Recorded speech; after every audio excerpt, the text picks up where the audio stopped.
What's up, babies? Day 51 of this bitch.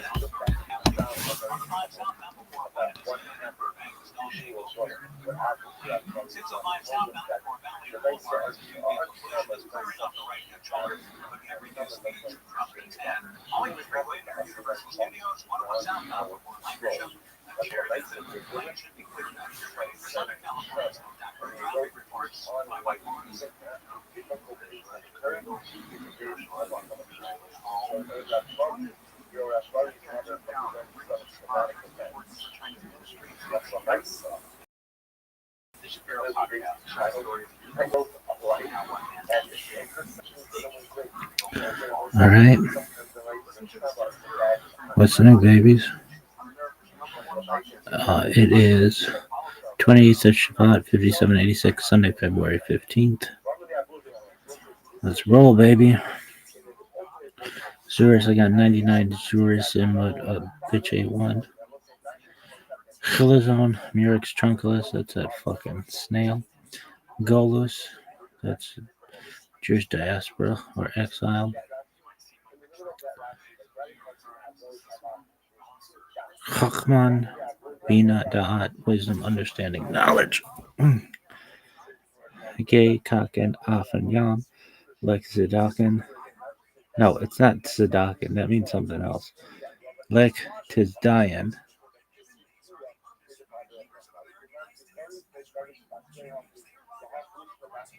Yeah, just a moment.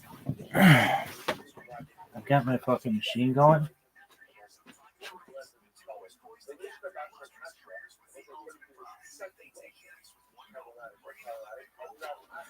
And I don't know, it's like a shotgun. Dude, we're gonna make Israel into such a fucking musical powerhouse if this shit works. Alright, do the thing. May Hashem bless you and guard you. May Hashem shine his face upon you and be gracious to you. May Hashem lift his face to you and grant you peace. Akan ani manaber ivrit, bekar ivrit mekrayit, av she befoal, anaknu amurim ledaber Yiddish o ulai aramit, shegam otan ani yakol ledaber bamida mesu yemet leval ani ma'adif anglit lakin bo'u ledaber anglit ze nishma tov lecha. Okay, all right. Have a Gillick time, kids. It's a huge festival for the Jewish people. It's very well known Hava, Nagira, Hava, Nagira, Hava, Nagira, Venismecha, Hava, Nagira, Hava, Nagira, Hava, Nagira, Venismecha. Hava nera nena, hava nera nana, hava nera nena, venismecha. Hava nera nana, hava nera nena, hava macaplena, venismecha.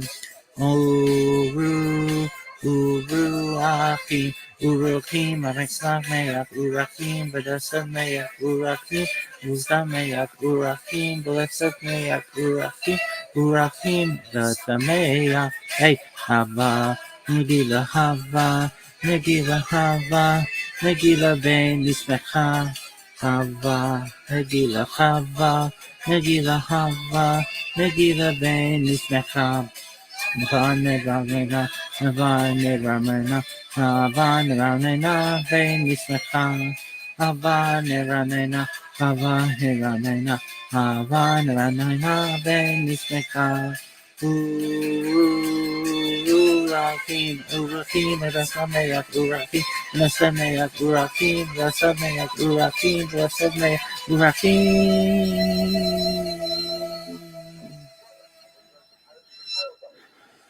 Urakim.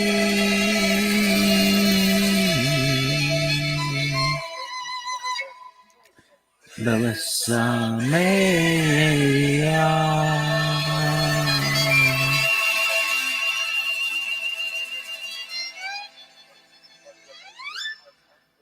sad. I like that. But sweet. All right, cool. Cool story, bro. Now what? Oh, we got fucking Yiddish to fucking cover. Really? Yeah. Why? No one knows. All right, Machai. That's something so pleasurable it could bring back the dead. So Robinson says after we stoop. Halavai. That's what she says before we stoop. Stoop. Yiddish account. That's this. Yenta, it's kind of a fetish of mine. It's a talkative bitch. Talkless, brass, tax, baby. Basher, that's soulmate. Basherda is female soulmate. Basherda is male soulmate. Mishmash, I was taking a bath. That's mixture. Bubkiss, that's nothing. Beans. Good yontif beans. Happy holiday. L'chaim. To life. Par, neutral, glatt, kosher, smooth. Mensch, that's a dude. There's Sadaka's Froy and Eshat Chayil and Gidel Skoyak. That means Yasher Koach, which is Ya Yasher Kokakak.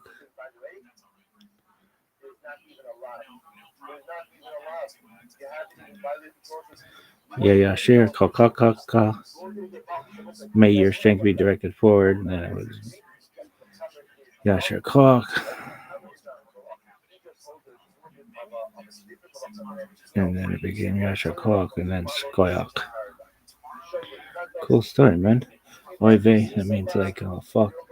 Stettel, there's Stettel, that's a village. Streimel, which is a hat, and Shadel, which is a wig. Milkig, that's dairy. Fleischig, that's meat. Part neutral. Hamish, that's homie. Schmada, that's rags. Schwiger, that's mother-in-law. Chazir is pig. Chazer is to repeat. Meshuggah, cray in a good way, maybe. Schlep, that means to carry a burden. Ganif is thief. Yarmulka, Yarmulki. Yarmulka, but often shortened to Yamika or Yamiki. Yarmulka is the common Yiddish word for the head covering worn by Jewish males. Now, there are other words that can be used to refer to this beading like cap. In some communities, particularly those in the UK, the Yiddish word couple, little cap, is used, and many English speaking Jews are most familiar with the Hebrew term kippah, dome, which has been used since Talmudic times when it referred primarily to head coverings worn by women. And what does yarmulke mean? The boring answer is that it's just a generic Slavic word for skull cap, which Eastern European Jews borrowed from their non Jewish neighbors. Jarmulke,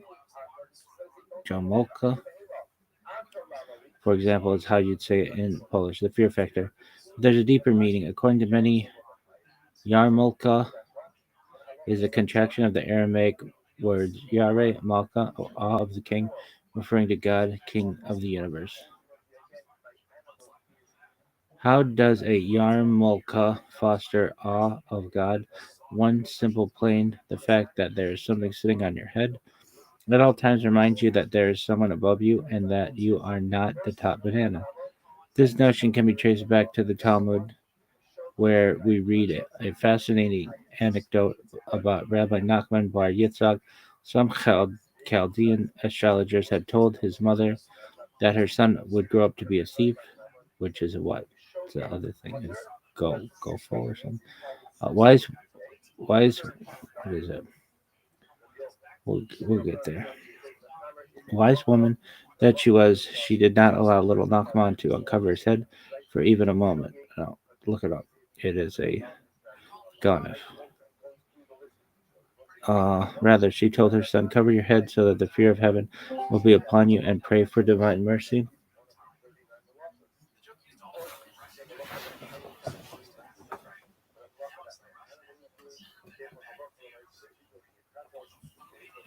What?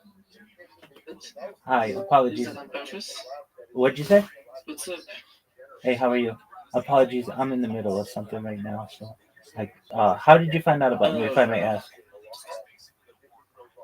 From Jewish Guild, like I'm the owner's friend, and I saw you in the voice like a couple of days, and I wanted to tell you your camera is not working about that, so you might want to fix it. What isn't working? Your camera Oh, on the server it on Jewish Guild. oh, Yeah. I appreciate it. I'll restart my computer, and hopefully it'll work then. Thank you for Okay. letting me know.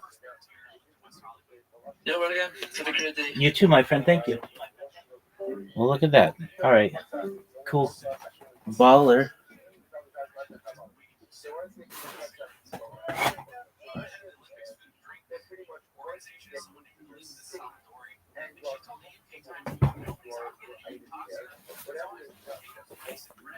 All right, we'll fix that shit.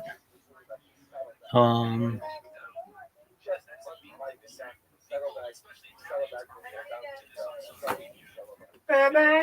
apologies. No, I'm good right now. Apologies, I'm in the middle of my class, so I can't talk right now. Shout out to Mr. Aquarius. Okay. Other than one unfortunate incident, head covering slipped off, and he immediately scampered up a date tree to steal some dates. Her plan worked, and her son grew up to be a great and saintly leader of the Jewish people. The Jerusalem Yarmulke. If you're in, if you like interesting factoids, here's one that most English speakers don't know. We use the word yarmulke to refer to all kinds of kippas: velvet, satin, knitted, etc. However, in Israel, the word is used pretty much exclusively to refer to the knitted white yarmulkes favored by some Hasidic communities in Jerusalem and by Breslover Hasidim all over, with all other head coverings being referred to by the generic term kippah. Did you ever wonder why a physical reminder of heaven is needed, or why only men wear yarmulkes? Read the answer is what's up with the yarmulke. You may have noticed that many religious Jews wear a hat in addition to their yarmulke. Learn why wear both a kippah and a hat, or just browse our kippah site and see for yourself how much there is to learn about this fascinating part of Judaism. Dude, we gotta read all that shit. I have a story though. I think it's a little anecdote. Really? Yeah, it's cute. It's fun. So there was a boy who was studying for his bar mitzvah, and he would come to shul. Never saw that motherfucker again after his bar mitzvah. His mother was soppy. We won't get into it right now. Really? Oh, you're sure that picture soppy is? Whoa! Anyway, really tell that story. She's the original soppy, allegedly. Really? Yeah, there were two women who I saw at shul who I just thought were two of the prettiest ladies I've ever seen in my entire fucking life. I don't know if anybody can hear this. One of them,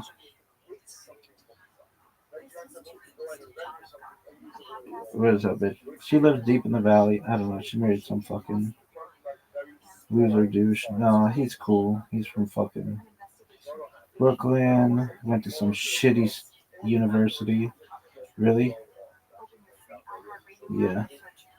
Anyway. Um, but they weren't married, but his like significant other, this bitch was beautiful. Really? Yeah, I don't think anybody can hear me. But I remember just thinking, damn, this bitch is so hot. Actually, there was another chick. There were like three chicks I saw who was really hot. The other one, This bitch works for JP Morgan Chase and shit like that. Anyway, that bitch was hot. And then this other bitch. All right, tell a story, and then we're gonna read about Keepboat. All right, so it was around the high holidays. I want to say, is that correct? Yeah, and is it? Yeah, I think so. And so like we would rent hotel rooms in um, we rent hotel rooms and basically like have to move everything from shul to the hotel to be able to daven there for the high holidays and get a room for a few days. It's a nice little vacation.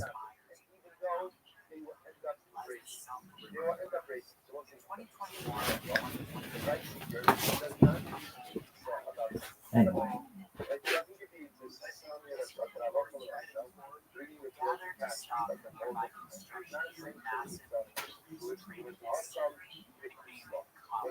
Um, this kid, I just say, is absolutely fucking set up in the world. Oh, what the fuck?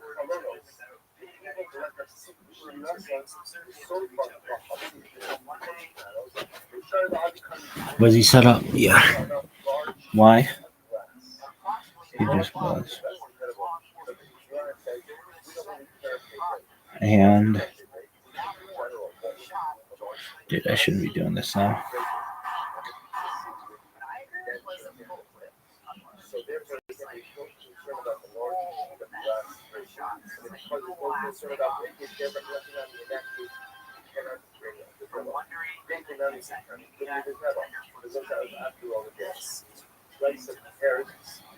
Anyway,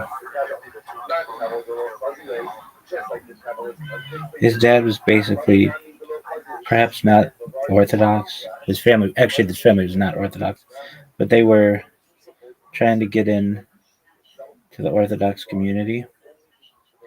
And 620-620-463. 620-463. 620-463.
All right, don't worry about it right now, big girl.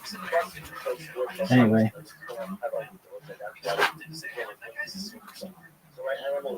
So this kid, I won't say his name right now. He studied for his bar mitzvah, but his family, again, not very religious, would rely on the shul to provide kippot. And we had this basket of kippot that we would have, along with like the talisim in the back. And because we were davening in a different location, all of that stuff had been moved. And this was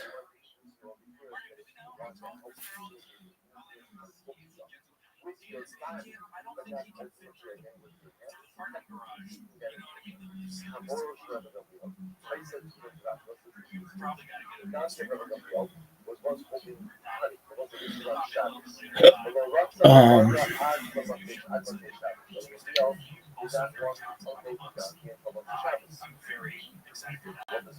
and I believe this may have been Shabbat Shuva, although I'm not particularly sure. Anyway, we did have the kippot, and this kid would come and he would rely on the kippah, and so or his dad had one, but he didn't have one for his son. And it's like, dog, you guys drove to fucking shul. You're not really trying. You have far more money than you need, and you can't even live within walking distance of the shul. It was just an absolute joke, and that was the whole fucking shul. That's all. Anyway, really? Yeah, I was the only one who fucking walked and lived within the fucking walking distance, all that other shit. Who didn't fucking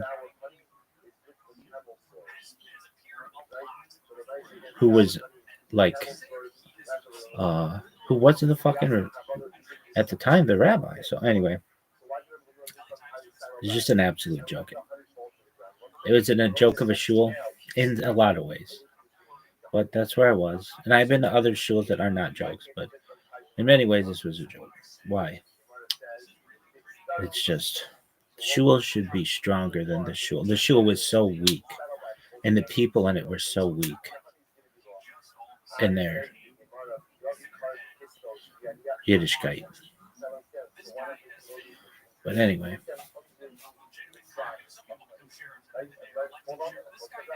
huh. This is weird. Dude, don't worry about it.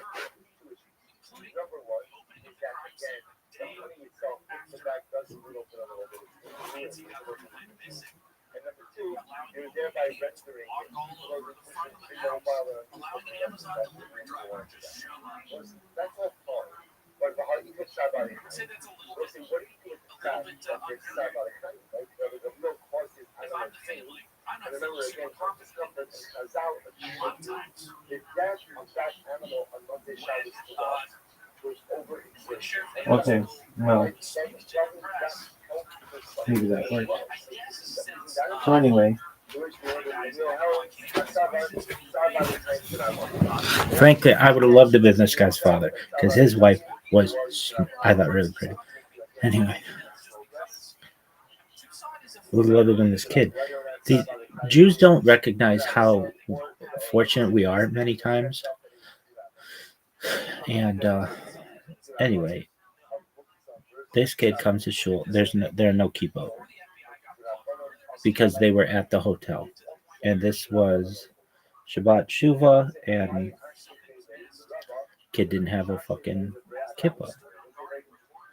And the dad's looking at the rabbi like a rabbinical colleague of mine. The dad's looking at a rabbinical colleague of mine like, what do I do? The kid doesn't know, and nobody else there knows. But I wore a fedora and a kippah, and I fucking took this fedora off, gave this kid my kippah. He'd never seen one of the clip kippah, West Side, do endorsements for those motherfuckers, and Otzi hats the other day. I fucking whatever. Anyway, so I let this kid borrow my fucking kippah so that he had a kippah, and there was like this moment in the shul like, oh, so we got two. It was like, fuck yeah, we got two. Really? Yeah. And is that the end of your story? I mean, it's nothing. Oh yeah, no. The representatives are like, kid, tell me the fucking rest of the story. But like, calm down. So, this kid had his bar mitzvah, which was a fucked up situation. You've got like people on cell phones because they're not fucking orthodox, and like in public, and like fucking phones going off, uh, and we had to like expand the room for this kid's bar mitzvah, and he did a great job. Never saw his ass again. Really, yeah, because that's just how this family was. And I didn't like this.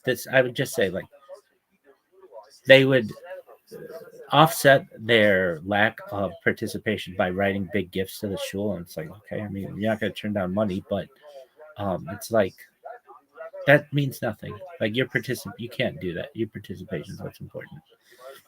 Anyway, like they never attended classes. The dad didn't, or like maybe with his son for bar mitzvah, like occasionally, but it just was. never attended Gemara classes, Chumash classes. It's just like, and I understand they're busy. Anyway, so we are at this kid's bar mitzvah, and that was the other thing. We won't mention names, but let's just say, how are you going to be a kosher caterer if you're working on Shabbat? That doesn't make any fucking sense to me. Never will. You can't justify it. That's work. Anyway, uh, and so how are you going to hire that as your kosher caterer? It's a snake bite in the ass. I just didn't understand it. Nevertheless, this is just such a fucking joke. But um, I had rabbinic duties. Did you?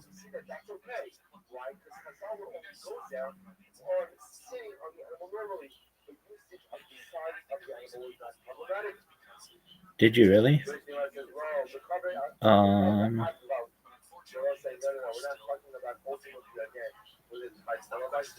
yeah.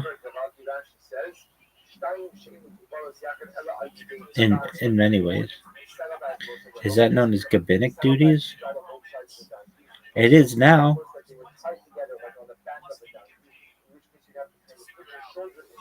I don't know why it shouldn't. All right, so I would help with, at times like calling people up for aliyot and things like that. And I would help to set up the shul and help to put the shul away. And so this kid had his bar mitzvah, and after that, um, we went and I was putting the things away, and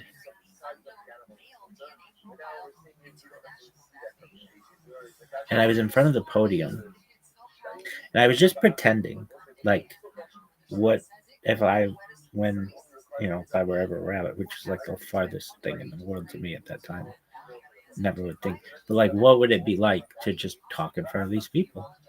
And this kid's mom comes up, and she had this, like, I don't know, like a fucking look like a moo kind of deal. It was like midnight blue, like velvet, and I just pretended, but perhaps she had just this white wet area near her crotch, and she asked me, "Do you need any help?" And I was like, "No, I'm fine, thank you." But it was like the beginning of a porno. Really? Yeah. Why? It's just that could have been it. Really? Yeah. But she's nice to ask me if I needed any help, and I didn't. And to this day, that woman's name in my mind is Sabi. Why? Because she had this wet crotch. Anyway, some lady's like, "Oh, that's the spot." Calm down, woman. All right, let's learn about kippot.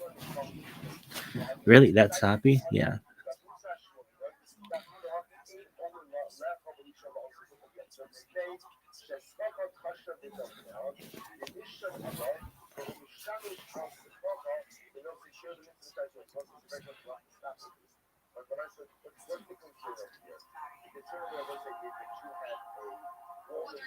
So that's where the term comes from.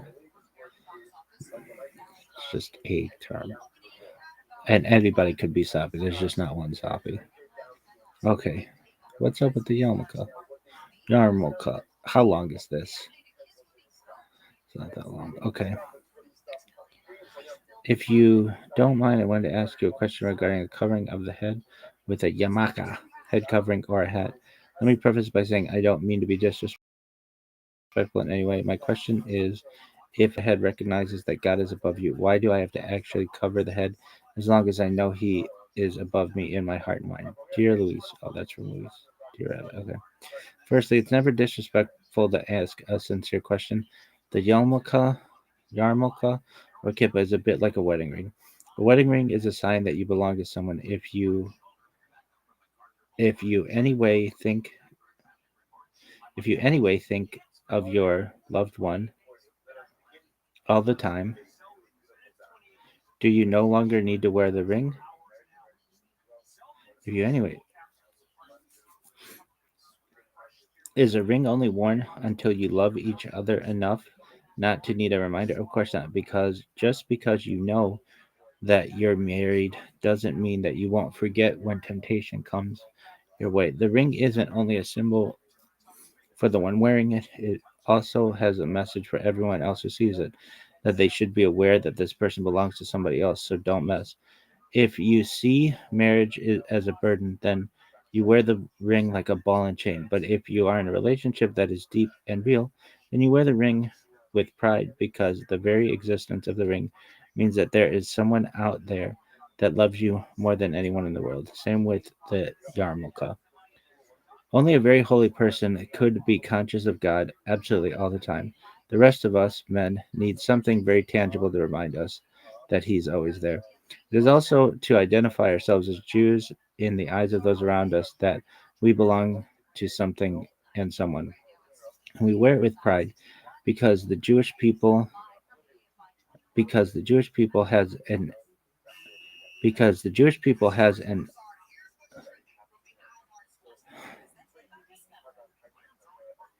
because the Jewish people has an deeply loving relationship with God. I mean, wouldn't it be the Jewish people have, and it would be have? I don't know if this is correct, and it's I don't know, dude. Who the fuck taught these people how to write? Chabad, come on. It's let's be honest. It would be and we wear it with pride because the Jewish people have it, and we wear it with pride because the Jewish people have a deeply loving relationship with God, not the Jewish people has an deeply loving relationship with God. Come on, look at this. Fix this shit. True love is with you all the time, and you want to tell the world. Louise, I would like an explanation of the yarmulke. Very touching, but why is it that only men wear kippot? How are women supposed to identify ourselves as Jews in the eyes of those around us? In the email, emphasize the beauty of wearing a kippot, but in the end, it is a sign of weakness. Only because spirituality is foreign to us, because spirituality is foreign to us, do we Only because spirituality is foreign to us do we need a tangible reminder of it. According to Kabbalah, the feminine soul is more in tune with these things and therefore doesn't need something so superficial to remind her of her innate connection with God. This is why men need more ceremony and ritual than women, like tali, tefillin, call-ups to the Torah. Men are more physical and coarse. Do you agree? Without ritual, spirituality is too abstract for men to relate to. A woman is more sensitive to what is holy and sublime and therefore doesn't need as many rituals to express her soul connection. By the way, this is not an attempt to patronize women or to change Jewish ideas to be more modern and acceptable.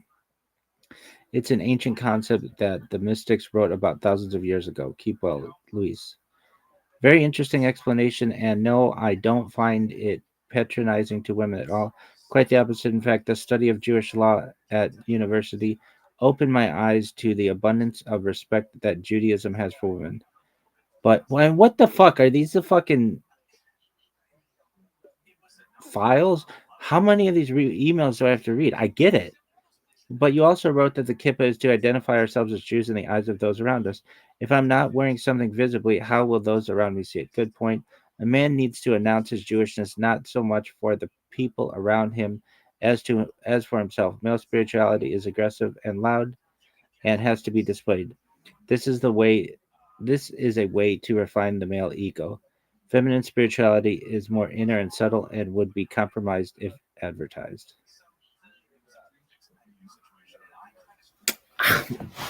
I would say Rabbi Moz, but then why do we need news? Why do women wear shadels? Why? I mean, you can, I don't know. Okay. Why do you think it is, Rabbi? Just how it's always been. No,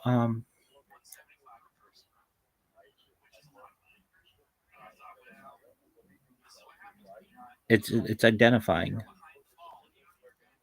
Um, why don't women wear it? Women, it, I mean, they have shadels. It's like,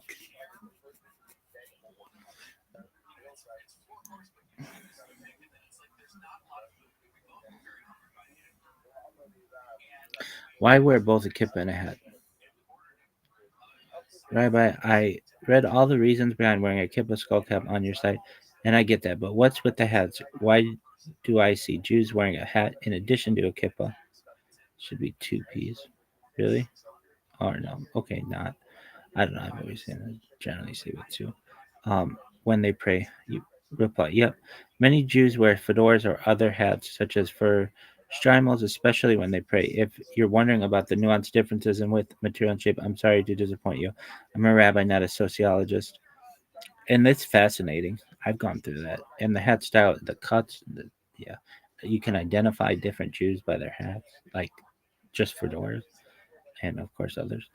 And hat styles are more a reflection of community social norms than anything else. Instead, I'll discuss the practice of wearing a second head covering, any head covering during prayer. The notion of donning a special garment before prayer is a very old one. The prophet Amos proclaimed, "Prepare yourself to meet God, O Israel."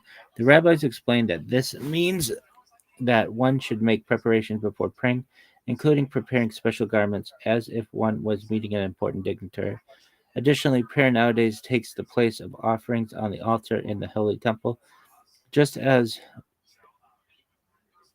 the priests who brought the offerings wear special uniforms, so should we pray in special clothing.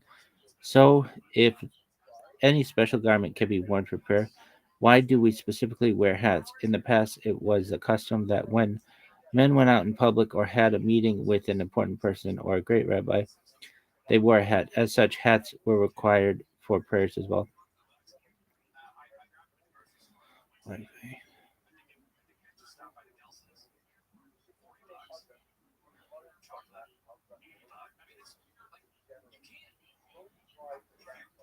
Accordingly, some suggest that people who never wear hats for important meetings do not need to wear one during prayer either, provided that they wear another special garment, and those who do occasionally wear hats should wear them during prayer, wrapped in humility.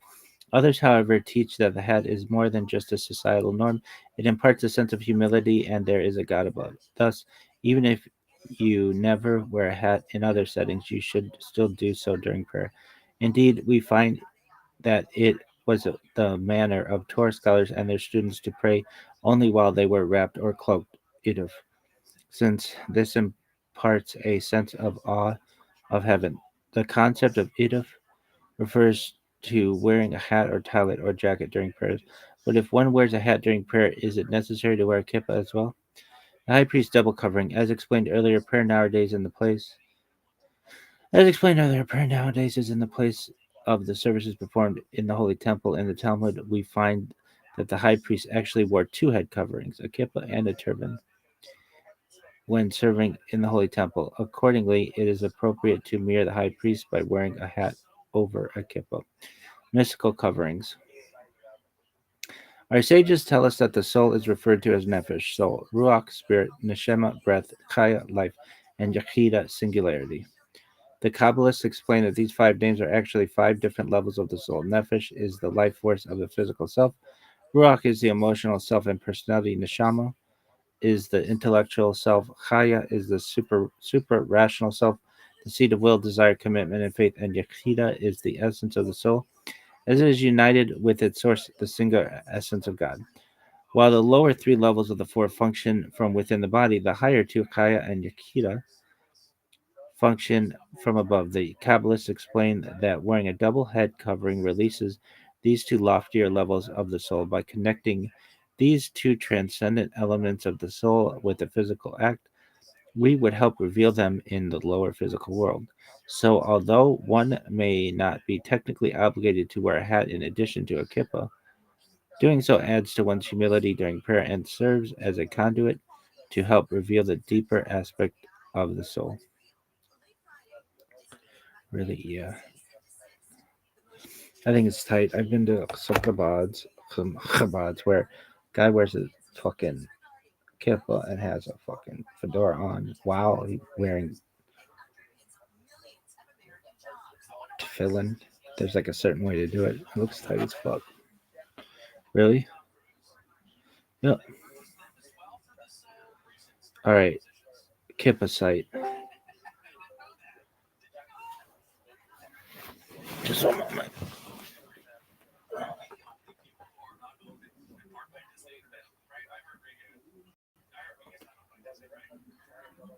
Welcome, Trey. So I'm just doing something right now. I'll be done in a little bit. All right. Um. Oh, they have a whole fucking thing.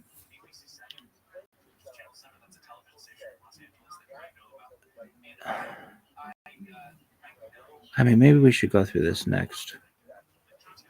Only if this fucking thing. I'm not reading all this shit.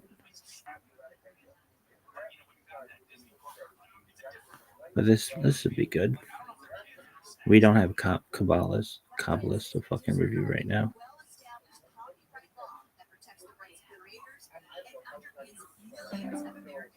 I feel hypocritical wearing a kippah full time. Question. I have a question about the kippah. As a Jewish man who is learning about observance and slowly incorporating observance into his life, I still have a very long way to go. I was wondering, when is the appropriate time to begin wearing a kippah at all times? Because I am not yet fully kosher, Shabbat observant, etc. I feel it would appear hypocritical to wear a kippah at all times, especially when still active on Shabbat, or when going with my family to eat at a non-kosher restaurant. Please advise. Answer. I will pass on advice given by Rabbi Moses Feinstein, renowned halakhic authority, 1895 to 1986, to a similar question. He was asked whether people who attend mixed dances should be advised to remove their kippah beforehand, so that no one thinks that such dances are sanctioned by the presence of religious-looking people. In short, his answer was that two wrongs do not make a right. The fact that one is transgressing one commandment is no reason to disregard another, non-related one. Ultimately, the hope is that wearing the kippah will serve as encouragement and a gentle reminder to progress. After all, that's what a kippah is all about, a constant reminder that there is an eye that watches all we do. Mitzvah can be compared to money. Stumbling upon $100 bill on the sidewalk, no sane person would say, I am anyhow poor, and so deep in debt, what's the point in picking up the bill? So too, when faced with the opportunity to do a mitzvah, we grab the opportunity, regardless of the fact that there may be other areas wherein we are presently deficient. Yours truly, Rabbi Menachem Posner. Cool story, bro. I'm ashamed of my husband's kippah. Well, then get him a different kippah or fucking get a divorce. I'm ashamed of my husband's kippah. Question. I have been married for nearly a year now. My husband is a wonderful guy, and I feel extremely blessed. However, I have one issue that does not seem to be going away. When we were dating, we were both newly religious. He was slightly more observant than I was, but we both respected and understood each other. The one thing I haven't gotten over is that he wears his kippah all the time. It's such a rarity in our social circles, He's so it makes me feel baller. uncomfortable and, at times, even ashamed. As much as I wish I could simply not let this bother me, it does. Can you help me change my No, attitude? that's his crown, He dog. wears his kippah all the time. Answer.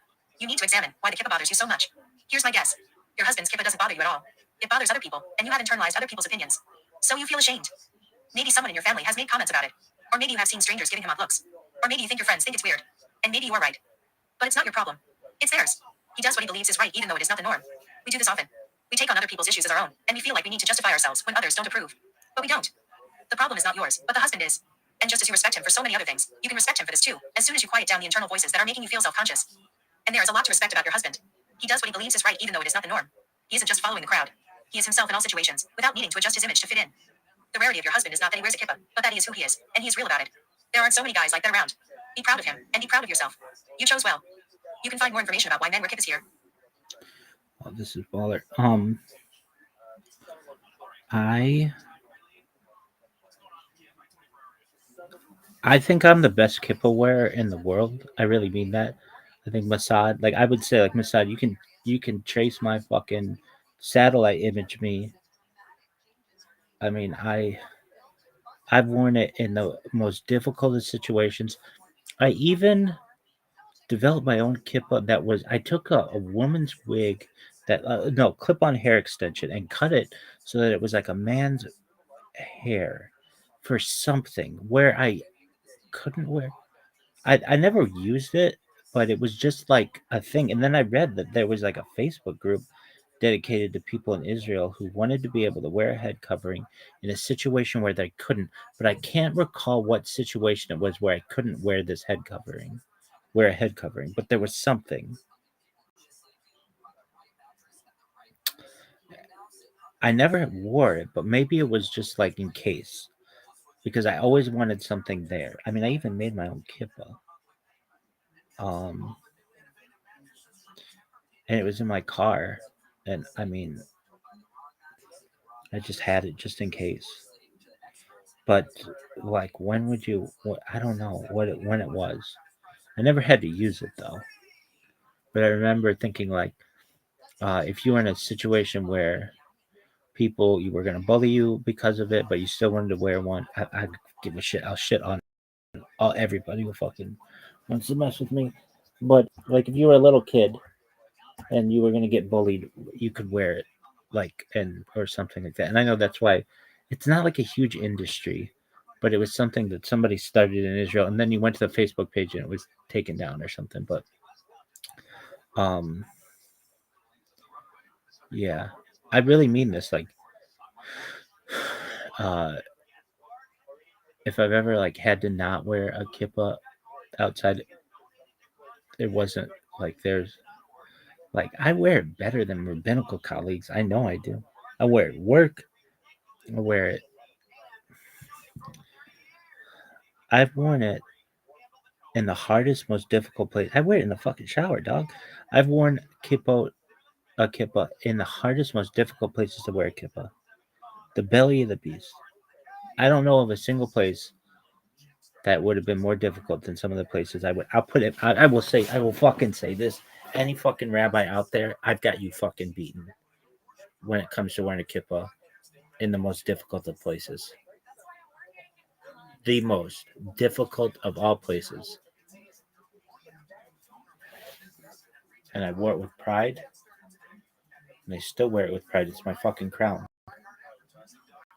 And to my friends who see me, if they see this, they should know how serious I am about it. I mean, they'll see, like, it brings tears to my eyes, but um, I'm so serious. Like, unless my life is dependent on it, on not wearing it, but um, and there have been arguments made that that might have been a case, but I so long as I've ever known I've had to wear a kippah as an adult man, I do. And there are, but you may say sometimes like, "Hey, we see you in here, and you're not always wearing it," or we'll see you on old, old, old streams of yourself, and you're not wearing it. And yeah, when I first started, I wasn't wearing it, but I had one right behind my head, and that was because I was losing too much hair. It was pulling my hair out, and I didn't want to be bald. Like I'm not doing great, but I just kind of have figured out whatever now. Um, like if if I had to have, I would rather have a kippah than clothes. That's how important it is to me. Really, yeah. And I'm in love with clip kippahs. Though I'd wear that Israeli yarmulke. Uh, if I actually like that one, I'd like to wear a turban actually. Really? Yeah, I think they're balling. You look like I'm fucking Aladdin. Um, but even like when I wear my fucking ski mask because I'm gonna rob the world of all its pussy. um, it's not exactly what I want to wear, but I like wearing a fedora the most. Really? I've always wanted to wear Strymel. And I've worn versions of it, but it's like not it's hard. It's like a Shabbat thing. I mean, unless you're like really, it doesn't have to be, but a lot of times it is. But I mean this. I mean, I'll say this to everybody. I'd say it to fucking BB. I'd say it to fucking chief rabbi of Israel, Ashkenazi or Sephardic. I'd say it to that fucking Pinto in Morocco. None of you all are as good at wearing a fucking kippah as I am. I mean, I critique fucking Naftali Bennett, though I'm glad he wears that sticky thing on his head with it. But it's like, it's a worry of mine if I ever lost all my hair, how I'd keep it on my head. Because it's fucking annoying when you're doing this shit all the time. It's fucking annoying. Oh, but I do sometimes not wear it. But again, I'm not traveling 6 feet or whatever. Like, some people may say, we've seen you go to the bathroom, like travel to the bathroom without it on. But I'm inside, and Rabbi Moshe Feinstein said that that would be fine. And but I think this is a cop out. I've known rabbinical colleagues who don't wear a kippah at work, and when they're at, like, if they're a different job, and I'm just like, I think that they should. It's kind of a cop out in my opinion. Also, they eat at Trafe restaurants, even though they only eat like fruit or something. I think that's a fucking cop out as well. And I've heard the argument, well, it wouldn't be good for our business relationship or whatever. Then guess what? Do what I fucking did and tell the boss that you're not going to do it. And draw a line in the sand. I'm like really fucking serious about this. One day I'm gonna write a book, God willing, and it's gonna be like practical how to live life as a practical how to live life practically as a Jew. I can tell you the best time to apply for jobs. I can tell you what you got to do when you're looking at fucking the sun and like the three fingers. And when the sun's coming down, you've got like 15 minutes. I can tell you how to resign for religious reasons. I can tell you um, to go get a better job, really. But I I can tell you um, a lot, a lot. I could tell you how to get Lucy Desi beds or um, make room for daddy or whatever the fuck you want to call it.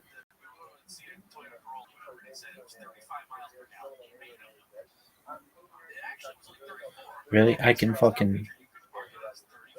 I can tell you a lot. I mean, I'm not the most knowledgeable person on Judaism in the world, but in terms of going from you living your normal ass life where you're jerking off 7 days a week to becoming Shomer Shabbat, which is still probably whatever. I don't care about your masturbation schedule. But what I'm saying, going from nothing to Shomer Shabbat,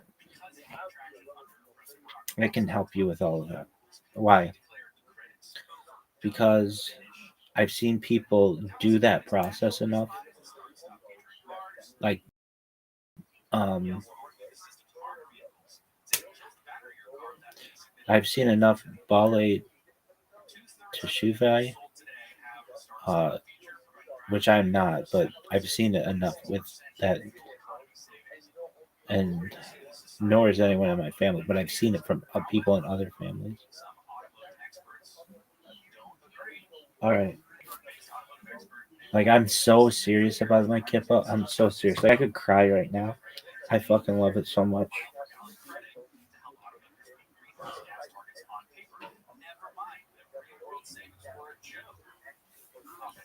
I mean, I can tell you when people are just starting, like, the whole fucking. There's like a thing. Like, it's a fucking glove compartment kippa. Like, I can tell you. I know where I got my first kippa. I know the first kippa I ever had on my head, which is different. I can tell you just I have a lot of kippa stuff because I've worn it a lot. Like I know I in my heart there's no one on earth who loves wearing a kippa more than I do. Really, I want my friends to know I wear this with great pride. It's my crown. People are gonna be like, "What's on the fucking side of your head?" And it's be like, "I don't know. I know. I think that's cool." Like it's how, and I don't. I wear it because I'm proud of who I am and what with what I'm associated.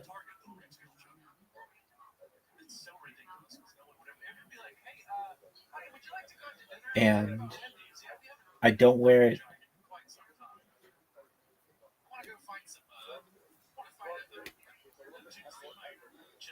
I know it's supposed to be a reminder that God is watching, but I don't do it that way. I mean, that's cool, but I know God's watching. If I had a kip on, it wouldn't make a fucking difference to me. It's because when I have it on, I take great pride in what I do. Now, if I have another hat on, I can take great pride in myself as well. But um, it reminds me of how hard I've been pushed as a Jew.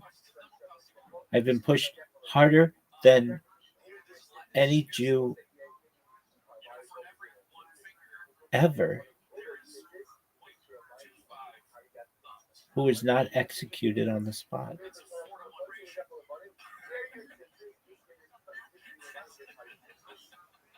But I mean, I've worn it in situations where I very easily could have been executed. And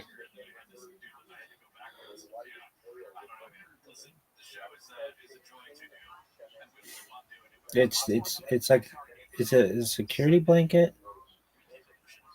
It's just it's hard for me to it's hard for me to put into words how much I love wearing my kippah. And my friends would be like, "Dog, are you fucking serious?" And I'd be like, "Absolutely." It's hard. It's very hard to wear under some circumstances, but once you do,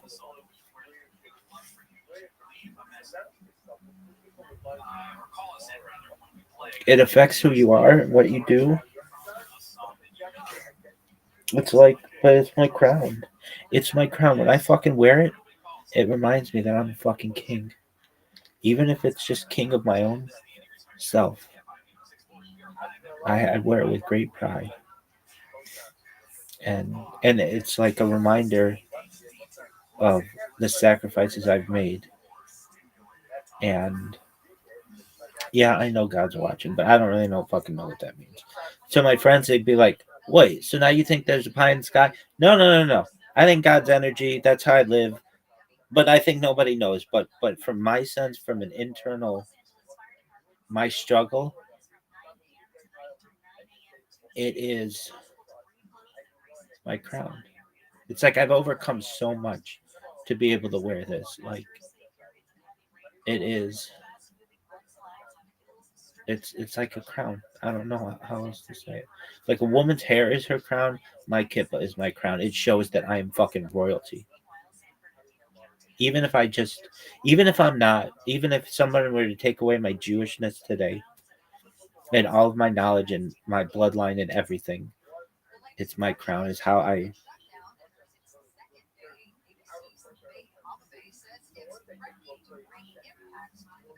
it's part of my self respect. Like there are some people who would really take a lot of pride in their hair, big old afros, dreadlocks, beautiful hair, whatever. Um, my hair is amazing. What is it? It used to be, it would be described as chestnut with auburn highlights, some shit like that. I don't care about that. The hat that I wear, I take great pride in it.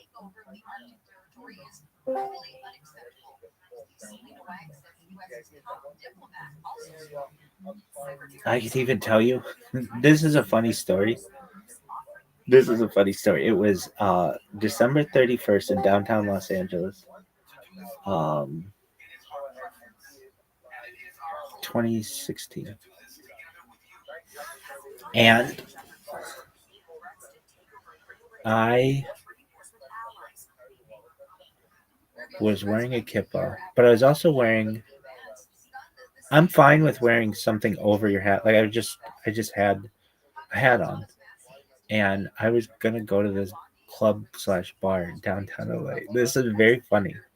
This is very funny, and it has to do with like our fucking religion as Jews now. Because it's very funny. So if you're a Jewish boy out there or man, or just anybody, like this is part of our fucking style. So I was wearing whatever I was wearing. I don't even remember. And I had a baseball cap on over my kippa. Now why didn't you I just was wearing a hat. Like it wasn't like I was hiding it or anything. It was just I was wearing a hat on, but I always have my kip on. And well, I can tell you a different story. Okay, we'll get to that one. Okay, so I was at the Whiskey a Go Go maybe 2 weeks before then, or a week before then, or something. And I was never somebody to, let's just say, like go to really famous bars and clubs and stuff. Just I might go to a bar, but it might be a fucking dive bar or hole in the wall or something. If I ever did, why? Just watch a game or something like that. That's allowed. Or maybe it's a chain bar, but I'm not eating at it or something like that. Um, but I went to Whiskey a Go Go. It was in Mad Men. And it's very famous. And as I was walking past the comedy store, um, or like right in that area. It's all like really close. And remember like going by the Rainbow Room and the fucking Viper Room and all that shit. And I was walking down the street and this guy comes up to me and I think he just asked me if I'm Jewish and I said yeah. And he's like, "Oh, um, that's cool." And that happens. That happens a lot. But he I don't know if he was, but we got to talking. And I at the time had a bunch of different cell phone numbers, and um, he's like, um,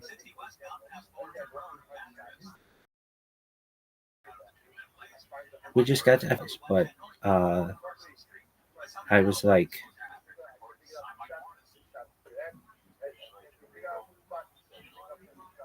he's like, let me get your number, and I was like, oh okay. And I just gave him like one of the phones that I had, and he's like, oh, under normal conditions, I wouldn't take a number with this area code, but I'll make an exception. I was like, who in the fuck are you? And he's like, what's your name? And I was like, I told him. And he's like, no way. I'm like, oh, we're like the Kennedys. Really? It's a thing. People shit themselves. Anyway, and this guy was like, no, wait, my dad's obsessed with you. And I'm like, all right, cool. And he starts stalking me. And I was like, Doug, you didn't want my fucking number? Like, or you were like apprehensive. You're judging a book by its fucking cover. And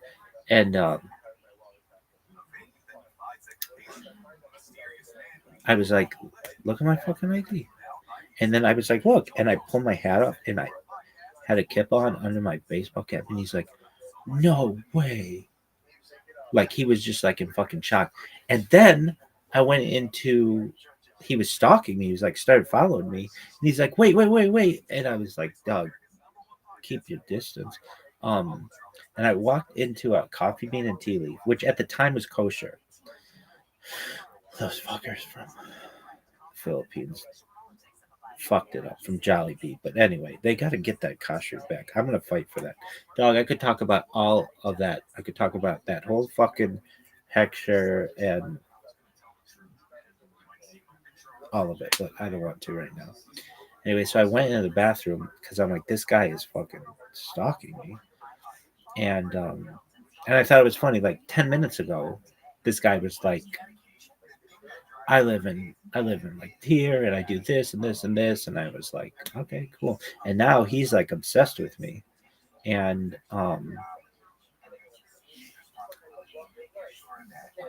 I just like waited in the bathroom for a little bit and like was looking out the window and he was gone and I just went and I went to my car. But I remember being like,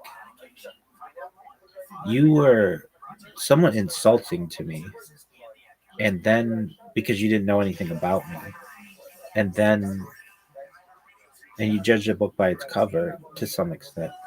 I don't even think this. I don't think he was Jewish. I think his dad was Jewish or some shit like that, which that's not Jewish to me. And some rabbis is gonna be like, preach. All of halakhic Judaism is better be like preach. Every fucking rabbi who is halakhic, who's Orthodox, better be like that's my man. Anyway, I I don't remember what hat it. I think it might have been a Yankee hat or something. I forget though. Anyway, so then a couple weeks go by. This is a different story. So that's the end of that story. But just basically, like, don't judge a book by its cover, kids. Especially in terms of Jews, you don't know who's a Jew. You don't know how Jewish they are. You don't know who they're what their yuchas is. Their lineage. You have no idea. And I've got a lot of stories. Just kind of anyway. So it's December 31st, 2016, and I'm in downtown Los Angeles, and it's hopping. I had been to this club a few weeks before because it was the top MILF club in LA. And it had like rooftop pool. It was really cool. There's like this area, you go around the pool and then you go up these stairs, and it was like this really secluded area. And I was like, man, it'd be so sick to be up here and just fucking vape. But anyway, allegedly. Why? Because I don't know. I was just like, oh, it'd be so cool to be in this like little spot and just it was like the top of a fucking maze and just anyway, it was this hotel, what is standard. Anyway, so I'm like a couple weeks go by and I'm like, I'm gonna go there again. And I go and I get in line and it's like this huge fucking line goes around the fucking block, goes around this huge building, and I go to get in. They're like, "Oh, you needed to have tickets like weeks ago. Like this is a ticketed only thing." I was like, "Oh fuck!" So I was like a little disappointed. So I went and I was just like walking downtown and trying to find just any place that would let me in. And I go to try to get in this one club, and the guy's like, and I had this hat on, and I go to get in line, and this like bouncer comes out, and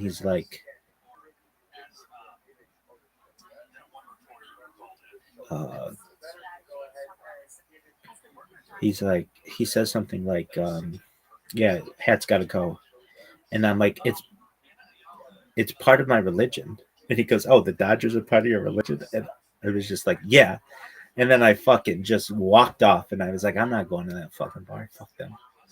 Anyway, and I found some other bar. I didn't order anything. I was just there, just to kind of see what life was like in that part of the world, and it was it was interesting. But anyway, I remember being like, "Yeah, the Dodgers are part of my fucking religion."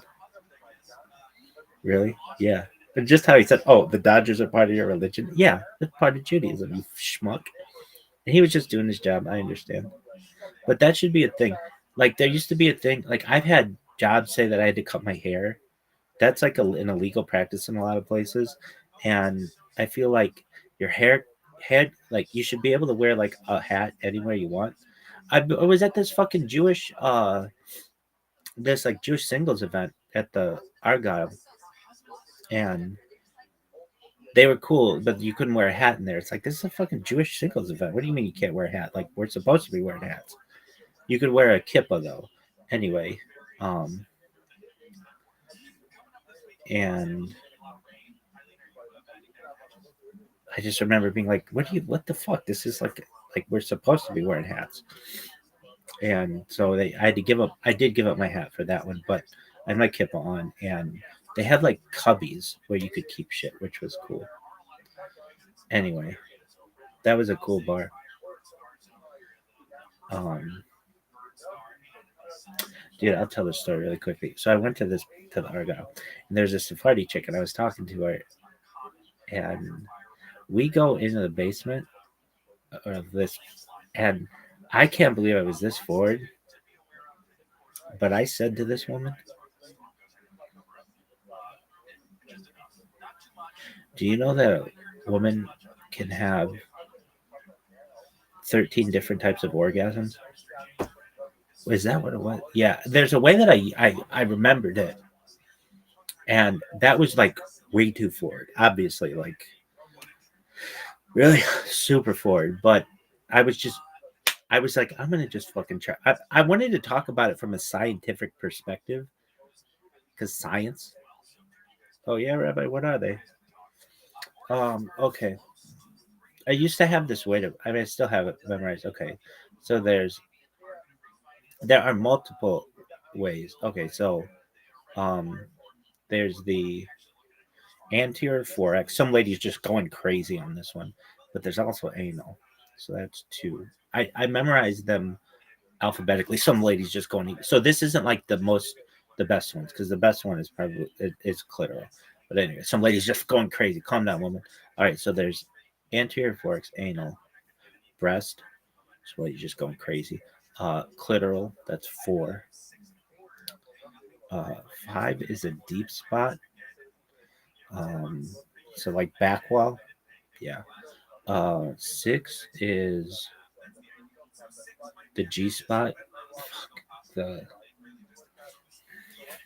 I of all the things that I should have memorized is this fucking doctor's name, and I even had it written down. Um, Grafenberg. I knew that. I just didn't want to say it incorrectly. So that's anal, anterior forehead, breast, clitoral, deep spot.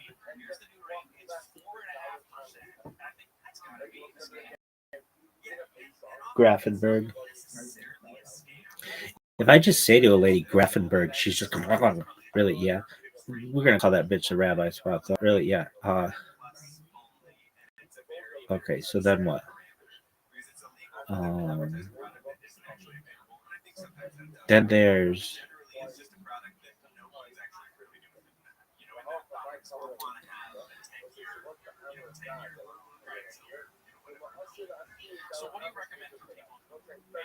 labial, which is I could get you there through the labial, but if there's a lot of shaking going on, other shit could do it. Really, yeah. Mental, which is a big one. Nipple, so different than breast. Oral, some bitches just get off by sucking dick. Um, that's 10.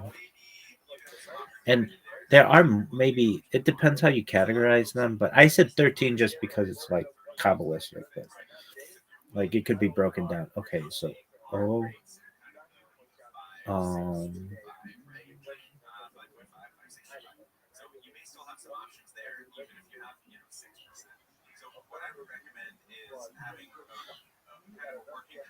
there's urethral, which is really underestimated.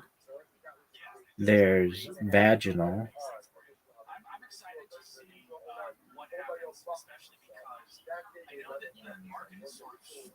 Is that everything?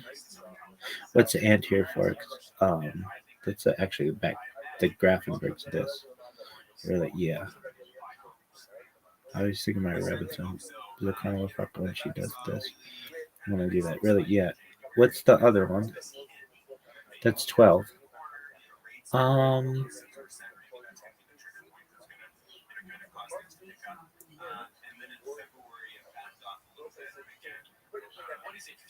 oh, squirting. Yeah, that's like a different thing. That's the what is that? Uh,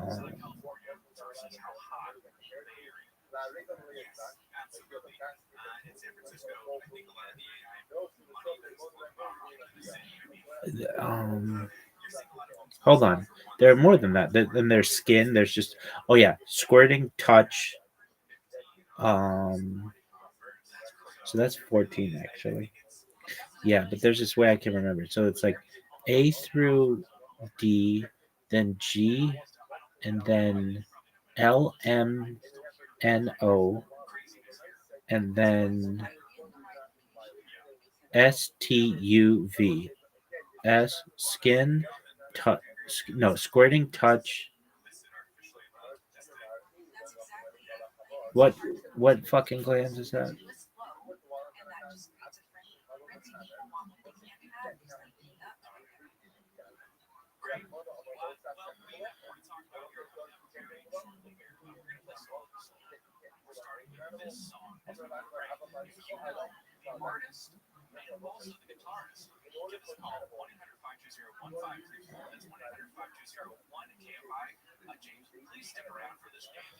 Um,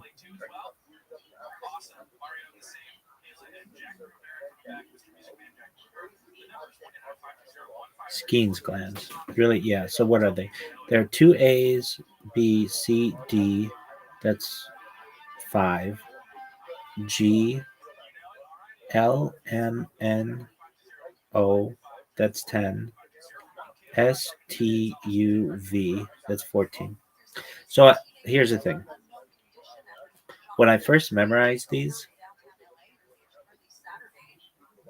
and that's just areas. That's not like you could have like thousands of them. That's why I say bitches, when you're with me, you're gonna need a scoreboard. And for some reason, the women always just write a sideways 8. I don't understand that, but you got to keep track. I've told this to women, like, how did we get from fucking kippas to this? Anyway, I remember telling this Sephardic chick this. Like, I was teaching her, and let's just say I came on a little strong. Really? Uh huh. Really? Yeah. That's cool. Um, I met a nice, some nice people there. Oh man, was that strong? Did you know that a woman can have 13 different types of orgasms? Huh? Let's talk about it. This is science. I don't know if that's the best way to introduce yourself, but I think it is. So Robinson's going to be out there. This stupid bitch. Don't worry about her, Rabbi. Calm down, woman. So is it 14? Yeah. Let's just say because I um there's some overlap. We'll just say that, but they're really 14. So I should have said 14. But people don't know that. How about what is it for men? There's penile, there's prostate. I bet you touch could. No, you need to do something to the dick. You can touch me all you want. I'm not fucking orgasm. And then mental, like a dream. But those are the three. Like you can play with my balls all day. I ain't gonna fucking come unless you just you breathe on it. Boom. Anyway, that's enough of that.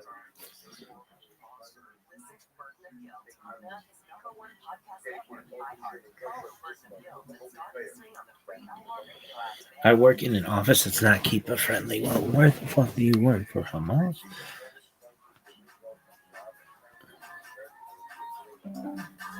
I work in an office that is not HIPAA friendly.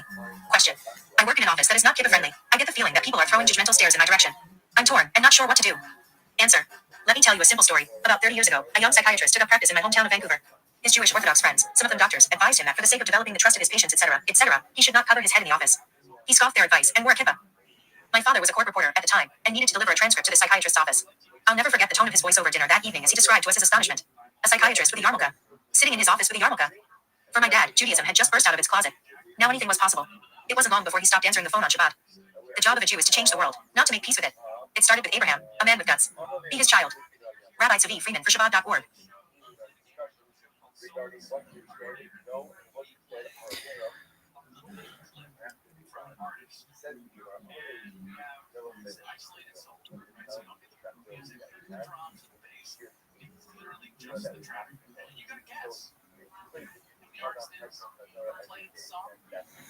All right, that's enough yarmulke talk.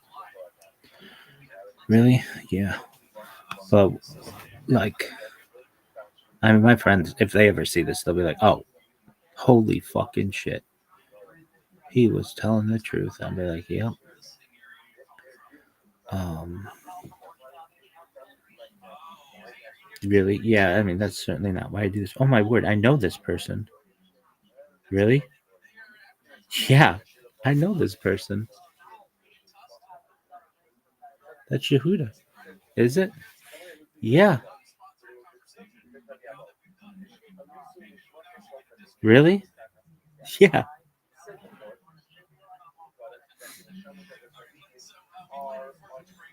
What's his name? I mean, I know his real name, but I know I fucking sent him a wedding gift. I was at his wedding virtually because it was during the pandemic, and I sent him a wedding gift. And if he had cashed this check when he got it, it would have bounced, but it didn't. Really? Yeah. Oh man.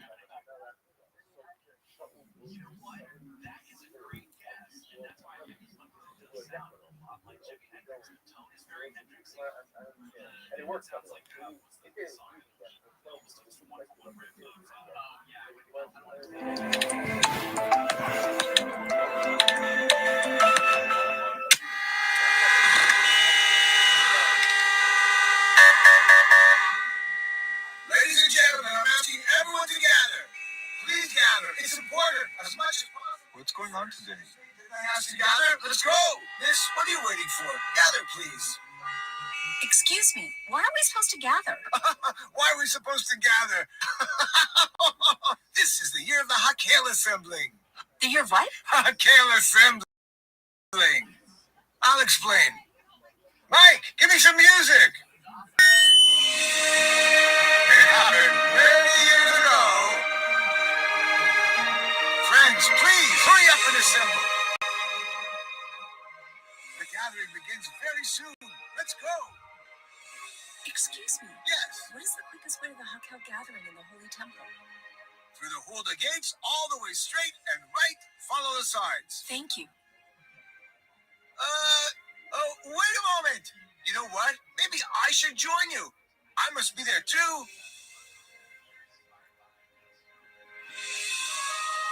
In the times of the Holy Temple, the people of Israel had a custom every 7 years to assemble together in unity and accept upon them the leadership of the Almighty once again.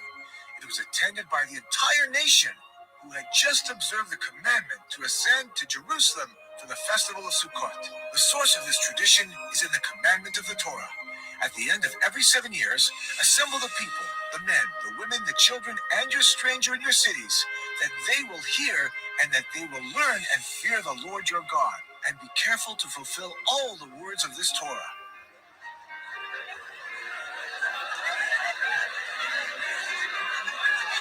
The Hakel ceremony would begin with the blowing of trumpets by the priests.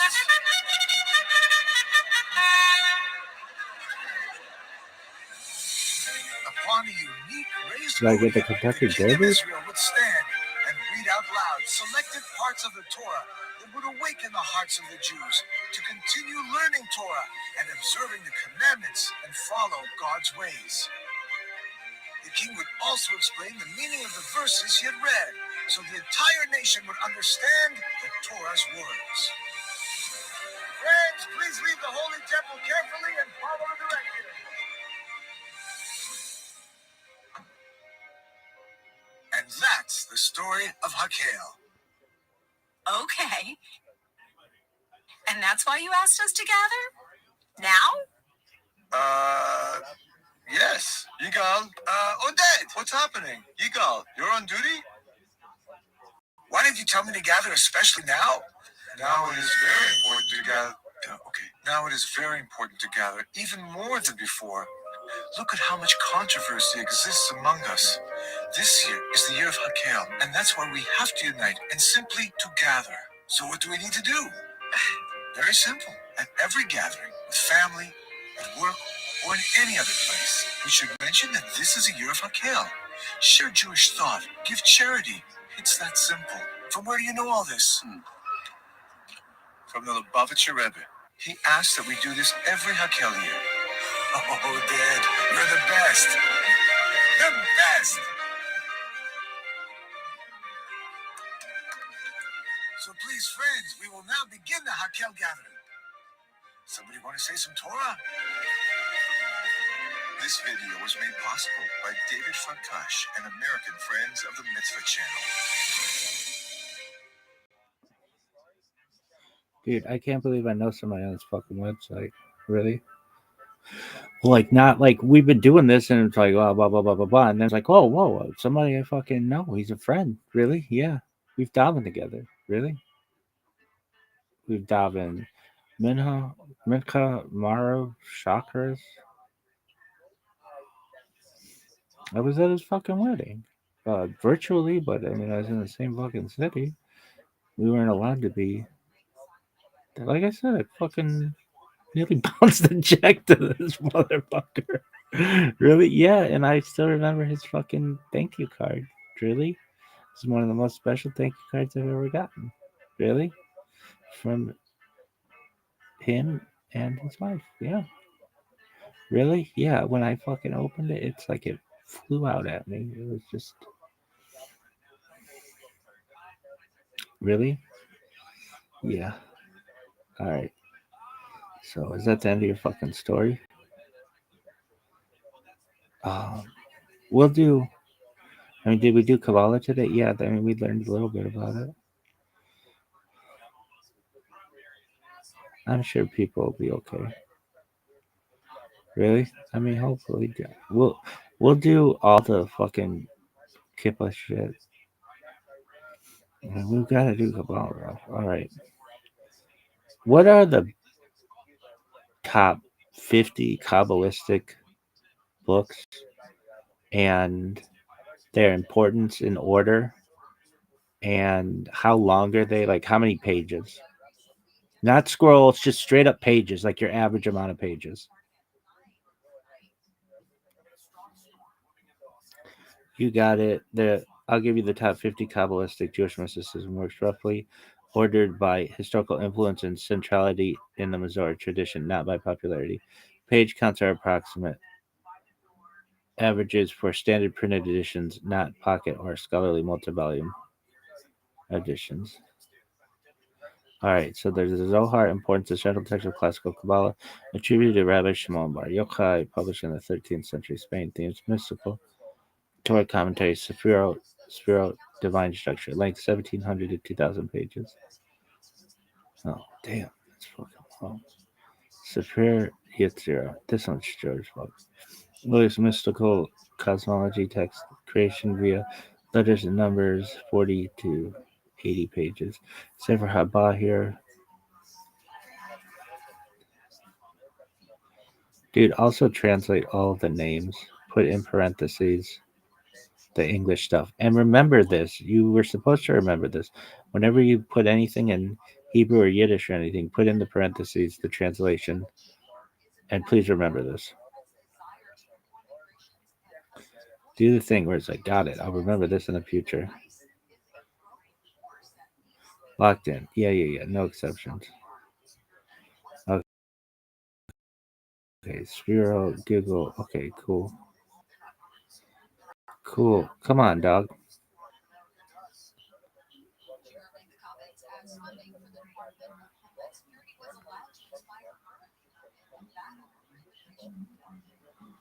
All right, Zohar, Radiant Splendor.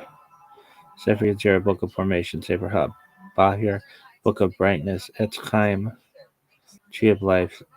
So that one's like, damn, some of these are long as fuck. Char Hagil Gulim, Gate of Reincarnation, 300 Partis Ramonim, Orchard of Pomegranates, Tomer of Deborah, Palm Tree of Deborah, Pre Etz Chaim, Fruit of the Tree of Life, Eitz Hadah Tov, Tree of the Knowledge of Good, Shari Ora, Gates of Light, Larianic School Text, Sefer Halik Utim, Book of Collected Writings, Odes, wrote Chaim, Treasuries of Life, Mavo, Shirim, Entrance of Gates, Reshit Chochmah, Beginning of Wisdom, Shomer Amunim, Guardian of Faithfulness, Hasidic, Mystical Tanya. I'm surprised that's not higher. Lukatai, Amarim. Just one moment.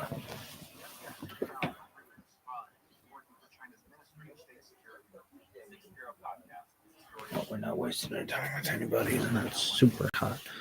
Really, it's just whatever. Aren't you judging a book by its cover? Some books, you know, need to be judged. Lukatai Amarim, collected discourses. Lukatai Torah, collected teachings of the Torah, or Light of Torah. Man, some of these are long as fuck. Marahash, it's gonna be such bullshit. Waters of Shiloh. Noam Elamah, pleasantness of Amalek, Kadusha Levi, holiness of Levi, Sid Sefat Emet, language of truth, Ramchal, Rabbi Moshe Chaim Lazado, systemic Kabbalah, Derek Hashem, the way of God, Da'at, Tevuno, knowledge and understandings, Adir, Bamorim, mighty one on high, clock, Pitre, Chachma, 138 openings of wisdom, Sefer HaTemuna, Book of the Image, Avodat HaKodesh, Service of the Holy, Sharet, Kedushat, Gates of Holiness, Brit Menucha, Covenant of Rest, Vilna Gaon, Vilna, Mystical Life, Sifra, Diz Nuita, Commentary, Adorat Eliyahu, first commentary in the Book of Concealment, Adorat Eliyahu, Mantle of Elijah, later Kabbalistic Hasidic words of the Shem Shevo Aklama, for the sake of his name and remembrance. Shephatal, abundant dew, Emek Hamalek, belly of the king, Megala, goat, revealer of deep secrets, Nefesh Hachaim, soul of life, mystical commentaries and ethical overlaps, or Hachaim, light of life, Ben Ish Chai, son of the living man. Yah wrote Devash, forest of honey. Additional influence or Kol Hator, voice of the turtle dove. Pre Tzaddik, fruit of righteousness. Bnei Yeshachar, sons of Issachar. Zitkat Hadzadik, righteousness of the righteous. Imre Bina, sayings of understanding. Shad Yesharim, Pri Haaretz, Shar Ruach HaKodesh. Lukutai Mahoran, Rishit Chochma, beginning of wisdom. Likutai Moran, collected teaching of Rabbi Nachman, Shar Ruach HaKodesh, gate of the Holy Spirit, Pri Haaretz, fruit of the land, Sad Yesharim, secret of the upright.